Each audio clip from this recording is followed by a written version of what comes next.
I mean, that other Buddha you thought about is dead. But the work of the Buddha, that's got to go on, just like the work of Santa Claus. It's not going away anytime soon. Right?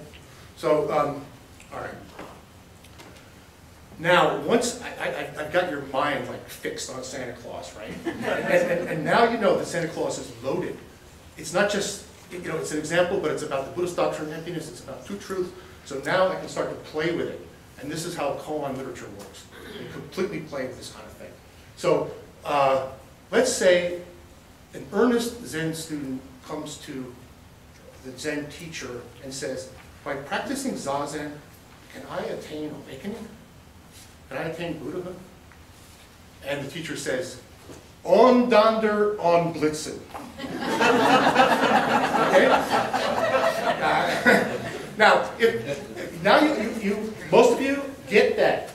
I mean, but what do you have to know? You have to know that, how does that poem go? It occurred to me, the night before Christmas, right? Can anyone recite it? So, if you don't have that cultural background, if I told that on dander, on blitzen, I'm even worried. I mean, in Miami, maybe, this is a multicultural city. I don't know. I mean, that's actually German. Dander is thunder and blitzen is lightning, right? It's the name of the reindeer of Santa Claus. But, if you don't know the Santa Claus story and that song and everything else, when the Zen master says on dander, on blitzen, you're like, whoa. That guy must be really enlightened because I don't understand it. How stupid that is? So, if you're going to understand Zen koans, obviously it requires understanding this massive literature and the entire culture. And because they were in Confucian China, the dander and blitzen stories that everyone knew were stories from Chinese literature and Chinese poetry and so on. It makes translating this stuff into English terribly hard. Yeah. Because you really need to get all the background. So you get these massive footnotes, okay? When I translate, like telling who's Santa Claus, dander and blitzen story, blah, blah, blah, 3-page footnote on one line in Dogen's Shobogen. So that's the kind of translation work we're doing. Okay, how am I doing for time? 5 minutes. 5 minutes. Okay, now have I gotten to my topic? I didn't get to my top. I'll tell you a little bit, but if you're really interested, you should go buy the book that's being advertised out on the table there, Stephen Hines' edited volume on Dogen, because I have a chapter in there which discusses Dogen's use of koans at length. But anyway, maybe I'll read you an example of how Dogen used koans. I only have 5 minutes, so I'll sort of summarize a couple of things. He does two things that are really, really different from a lot of other Zen masters. One, he loves the Lotus Sutra because he was a Tendai school monk, and the Lotus Sutra is right at the heart of that tradition. And he knows it inside out. And when he is writing about monastic discipline or other things, he likes to cite, quote, the Lotus Sutra. But then he loves to take koans and use them as commentary on the Lotus Sutra. And it's a very different kind of rhetoric, the language of the Lotus Sutra and the language of Zen koans. But in Dogen's mind, they are essentially talking about the same thing. One of the ways in which the Zen tradition is often described by itself and by outsiders too is that there should be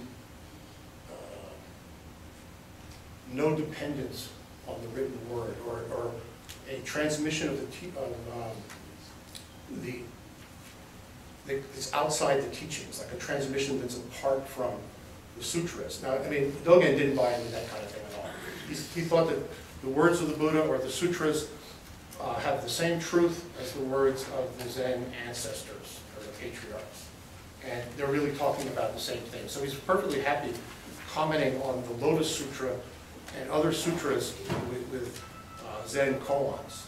And that's not unique in in the Zen tradition, but Dogen does it a lot. The other thing that he does that really is unique is that he comments on monastic rules of purity or shingi, using koans.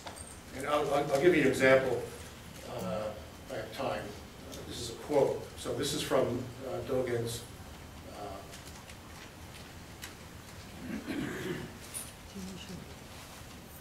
admonitions for the chef, Tenzo Kyokun. So he quotes a Chinese text called The Rules of Purity for Chan Monasteries, Chinese and Chingwei, or Japanese Zen and Shingi. He says, if the 6 flavors are not refined, the rules of purity for Chan monasteries say, now he's quoting this Chinese monastic rule, if the 6 flavors are not refined and the 3 virtues are not provided, then it cannot be said that the chef has served the assembly. That's the end of the quote. Now here's Dogen talking. He says, when examining the rice, first check for sand. When examining the sand, first check for rice. If you pay careful attention to detail, watching when coming and watching when going, then your mind cannot be scattered, and the food will naturally be replete with the 3 virtues and endowed with the 6 flavors. And now here he drops in a koan. When Shuifeng resided at Dongshan Monastery, he served as chef. This is a quotation from a Chinese text. One day he was sifting rice. When he was sifting rice, Dongshan, the master, asked him, "Are you sifting the sand and removing the rice, or sifting the rice and removing the sand?" Shuifeng said, "Sand and rice are simultaneously removed." Dongshan asked, "What will the great assembly eat?" Shuifeng overturned the bowl. And Dongshan said, "In the future you'll go and be scrutinized by someone else," because he goes and gets a different teacher. And then Dogen, now here's Dogen talking again. In the past, eminent men in possession of the way practiced in this way as chefs, working energetically with their own hands. In this latter day, how can we are so late getting started be negligent about this? And he goes on. But so you have a very interesting mixture there of quotations of Chinese monastic rules, which in the Chinese monastic rules had no koans in them at all. They're completely different genre. And Dogen thinks that it's perfectly appropriate to use koans to comment on those monastic rules. So he uses koans in ways that no one, I mean, this is something no one else ever did. And I'd be interested if anyone knows of someone else using koans in that way, but I think Dogen's, as far as I can tell, unique in that respect. Let me see. I have lots of examples here of koans that he used. Maybe I'll just give you one more, and then we can, I'll be done.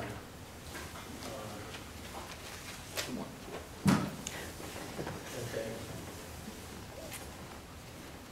So there's a chapter of Shobo Genzo called Sutra Reading, Kankin, which I translated. And he cites this koan, and then I'll give you his commentary on the koan. So first of all, this is a quotation of the Chinese original. Dogen gives it. It says, "The ancient ancestor, great master Hongdao of Yueshan, ordinarily did not permit people to engage in sutra reading. One day, he took hold of a sutra and perused it himself. A monk asked, 'The reverend teacher ordinarily does not permit people to engage in sutra reading. Why, on the contrary, are you yourself reading?' The master said, 'As for me, I need only shield my eyes.' It's okay for me to read, I just shield my eyes," he says. Right? The monk said, "If I follow the method of the reverend teacher, will it work?" The master said, "If you were to read, even oxhide would be transparent." So, in other words, oxide is a very thick, like if you had an oxide shield on, even with that, you wouldn't be able to shield your eyes. Okay? I could tell you what I think that means, but no, let's let Dogen. Here's Dogen's commentary. So, Dogen says, "This saying, 'I need only shield my eyes,' is the self-expression of one with shielded eyes. To shield the eyes is to forget the eyes. It's to forget the sutra. It's the shielding of the entire eye. It's to entirely shield the eye. To shield the eyes is to open the eyes while shielded. It's the living eye behind the shield. It's a living shield behind the eye. It's a layer of skin added to the skin of the eye. It's to hold up the eye behind the shield. It's the eye beholding itself holding up the shield. Thus, if it's not the eye sutra, there's still no merit in shielding the eye. As for even oxide would be transparent, now he quotes it again, he's commenting on that part, it's the hide of the entire ox. It's the ox of the entire hide. It's to hold up the ox and prepare the hide. For this reason, I regard the skin, flesh, bones, and marrow, the horns on the head, and the nose as the livelihood of the ox. In following the method of the Reverend Teacher, to shield the eyes is for the ox to function as eyes. It's for the eyes to function as the ox. Now that's Dogen, right?